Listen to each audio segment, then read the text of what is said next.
الحمدللہ رب العالمین والصلاة والسلام علی رسولہ محمد وآلہ وصحبہ اجمعین، اما بعد۔ عزیزان محترم، بڑی خوشی ہوئی آج ماشاءاللہ آپ کے محلے میں مسجد کا آغاز ہوا ہے، اور امید رکھتا ہوں کہ مسجد تو بنا دی، شب بھر میں ایمان کی حرارت والوں نے من اپنا پرانا پاپی ہے، برسوں میں نمازی بن نہ سکا۔ ایسا نہیں ہونا۔ یاد رکھیے، اللہ کے گھر میں آنے والے اللہ کے مہمان ہوتے ہیں۔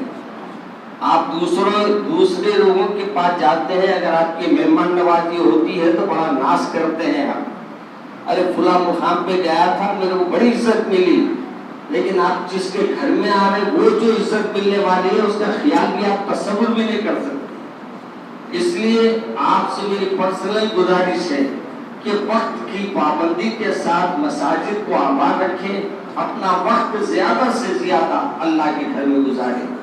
یاد رکھیے، یہ اللہ کے گھر ایسے ہوتے ہیں جہاں آپ اکیلے بھی رہتے ہیں تو آپ کے ساتھ اللہ موجود رہتا ہے، ویسے تو ہر جگہ رہتا ہے، لیکن یہاں اللہ کے گھر میں بیٹھ کے جب آپ کوئی بات کہیں گے، اللہ آپ کی کوئی بات کو نظر انداز نہیں کرے گا، آپ کی ہر بات اللہ کے پاس قبولیت کا درجہ رکھے گی۔ اور میں ہمیشہ کہتا ہوں کہ مساجد جو ہے ہمارے لیے اپنے زندگیوں کو بنانے کے لیے مراکز ہے۔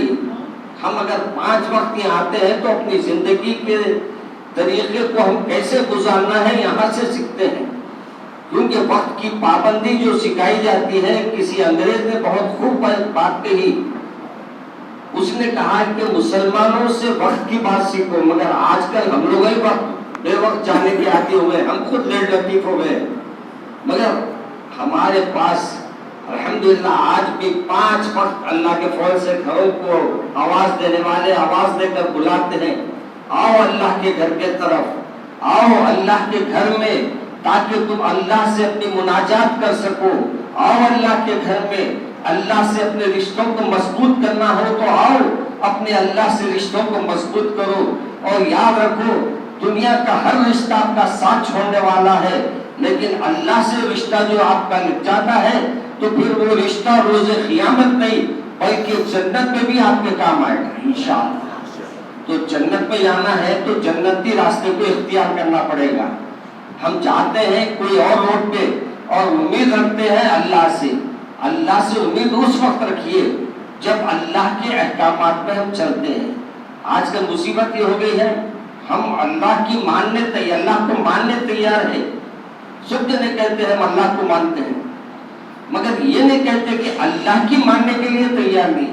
اللہ کی ماننے والے بن جائیے، اللہ کی اطاعت کرنے والے بن جائیے، رسول مقبول صلی اللہ علیہ وسلم کی محبت اپنے دلوں میں پیدا کیجیے، اور کوشش کیجیے کہ میرے رسول جیسے اپنے تمام فیصلے مسجد میں فرماتے تھے، اپنے تمام وقت زیادہ تر صحابہ کرام مساجد میں وقت لگاتے تھے، علماء کرام زیادہ وقت مساجد میں لگاتے تھے۔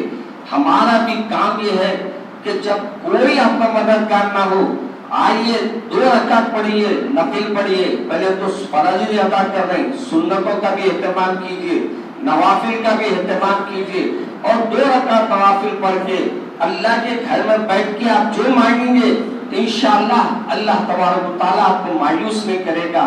شرط یہ ہے کہ مانگنے کے انداز سے مانگیے، طریقے سے مانگیے، ایسا نہیں ذہن ایک طرف ہو، ہم ایک طرف ہے، ہاتھ ایک طرف ہے، نہیں، ایسا مانگے کہ آپ کی مانگ اللہ تبارک و تعالیٰ کے پاس قبول ہو۔ میں بہت مبارکباد دیتا ہوں یہاں کے ذمہ داروں کو، اور معلوم ہوا کہ یہاں ماشاءاللہ بزرگ بھی کوئی آرام فرما رہے ہیں، چھلا ہے، اچھا بزرگ نہیں چھلا ہے، مگر چھلے کی صحیح جو کیفیت ہے اب یہ پیدا ہو گئی ہے۔ اب یہاں نماز کا اہتمام ہوگا، ماشاءاللہ نماز پڑھیں گے، اور نماز کے ساتھ ساتھ آپ اللہ کی کتاب یعنی قرآن پاک کو پڑھیں گے تو یقیناً آپ کے پڑھنے سے، آپ کے بیٹھنے سے آپ کے اللہ سے رشتے مضبوط ہوں گے، اور پھر ہمارے کو اللہ سے اپنی مدد طلب کرنے میں آسانیاں ہوں گی۔ تمہارے مولانا کا اصل خطاب ہوگا، کیونکہ مجھے اور ایک پروگرام میں جانا ہے، اس لیے بے وقت میں آپ کے سامنے کھڑا ہو گیا ہوں۔ کوئی خیال نہ فرمائے، آپ سے یہ گزارش ہے کہ مساجد کو آباد رکھیے۔ جو مساجد کو آباد رکھتا ہے نا، اللہ اس کے گھروں کو بھی آباد رکھتا ہے۔ ہمارے کاروبار بیٹھ جاتے، بولتے ہیں نا، کیوں بیٹھ جاتے معلوم؟ ہم اللہ کے گھر کو چھوڑ دیے۔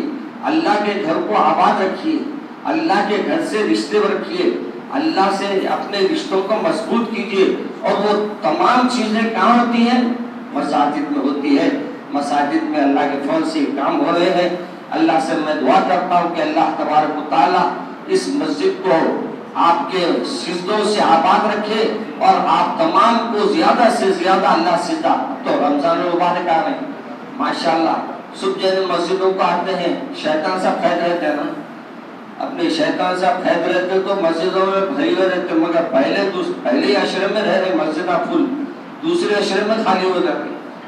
کہ ایسا سمجھ میں آ رہا ہے کہ نمازہ بھی اب کوئی، ہمارے پاس تراویحوں کا بھی ایک عجیب مسئلہ ہو گیا، کوئی سمجھ نہیں 3 دن میں تراویح پڑھ لی تو تراویح نہیں ہو، ایسا نہیں ہے۔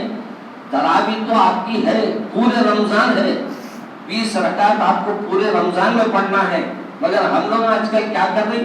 3 رکعت 3 پارے سن لیے تو یہ سمجھ رہے ہیں کہ ہمارا کام ہو گیا۔ ایسے نہیں ہے، آپ لوگوں کو 20 رکعت پڑھنا ہے، اور پورے 30 دن پڑھنا ہے، 29 دن پڑھنا ہے۔ اپنے نمازوں سے اللہ کے گھر کو سجائیے، اپنی پیشانی کو ٹیکیے، انشاءاللہ اللہ تبارک و تعالیٰ اس سے برکتیں بھی عطا فرمائے گا۔ میں تمام کا شکریہ، ذمہ داروں کا شکریہ ادا کرتا ہوں کہ انہوں نے مجھے کچھ بولنے کا موقع دیا۔ اللہ مجھے اور آپ کو عمل کرنے کی توفیق دے۔ الحمدللہ رب العالمین، والصلاۃ والسلام علی رسول محمد وآلہ وصحبہ اجمعین، والحمدللہ۔